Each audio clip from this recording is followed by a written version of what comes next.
So in this video, I'm going to show you a position that you can use to help counter pose the forward rounded tight flexion position that you've been using in front of your computer, and give your body the opportunity to relax the other way. So to do this exercise, we remove said screen from the picture, and you need to have maybe a cushion or pillow or rolled up towel, and perhaps a hard book to start with. So the first thing we're going to think about is how can we get back to this vertical line again? Well, the easiest thing to do is to give you the support of the floor rather than the resistance of gravity.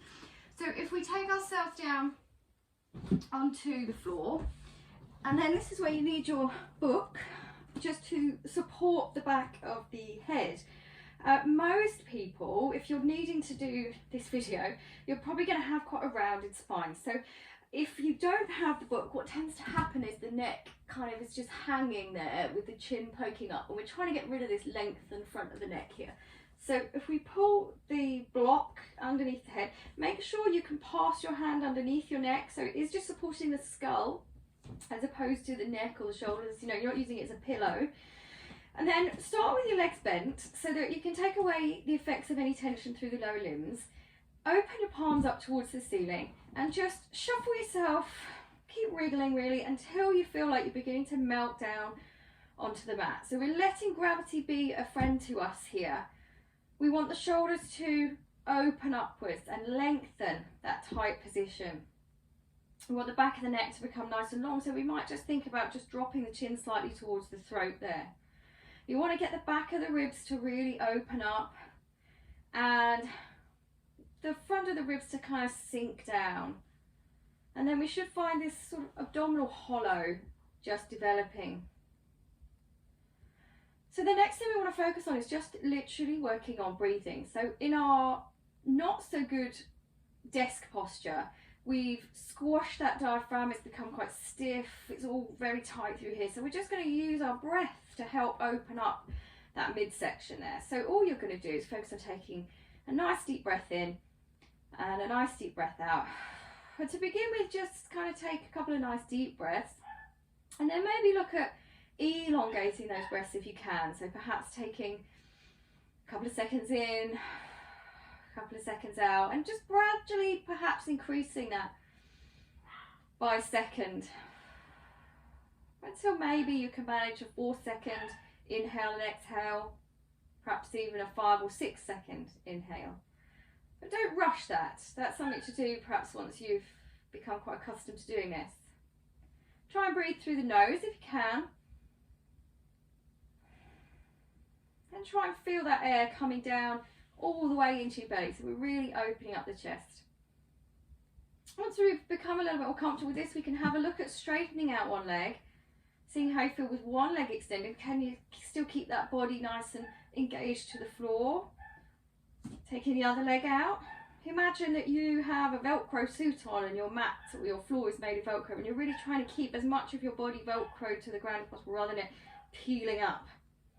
And again, just focusing, coming back to that breathing all the time to try and allow yourself to just accept this position, which you are consciously trying to assist. And then really we want to look at these arms, because often they're very, very tight. So we might start with our arms down at the side here, or we could take them out to the side, sort of T shape. We could take a cactus shape with a bent elbow. And here, any tightness across the front of the shoulders would look like the forearms can't come back to the floor, or you might find people with wrists up in the air. So you could use something like a tin of beans or a tin of soup in each hand to kind of assist you in stretching that passively a little bit if you felt it was tolerable. Again, always trying to keep that Velcro body on the ground. And you could even take the arms into an overstretch, which is just going to really focus on stretching these lat muscles which pin down onto the ribs here and get really tight. So you could kind of hang over the top there, again still trying to keep that body as flat to the ground as possible.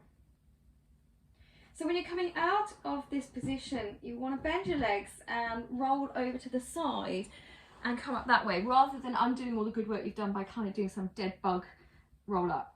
Now we can take that a little bit further by adding a counter curve to the position. So a pillow works quite well, or a rolled up towel, and you can change the height of it. So as you get better at doing it, you can make the height of what you're rolling over the back of a bit higher. So again, we take ourselves into that position our cushion towel in the mid-back area, so it creates this opening here.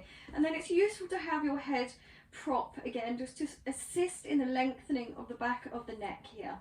So again, we must make sure we can reach our hand underneath there, and we're trying to tip that chin a little bit down towards the throat to lengthen the back of the neck, that counter position to the short back of the neck that we have when we're looking at our screens.